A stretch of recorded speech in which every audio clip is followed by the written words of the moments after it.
ঢেকীয়া লিহিৰি পতীয়া বতাহত যেনেকৈ হানে ঢোলৰে চাপৰ তোৰে লাগি কঁকাল দুচেও তিনি চেওকৈ ভাগে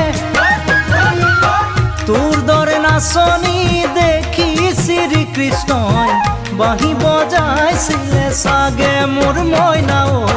বাঁহী বজাইছিলে চাগে পৰ্বতৰ ঢেকীয়া লিহিৰি পতীয়া বতাহত যেনেকৈ হানে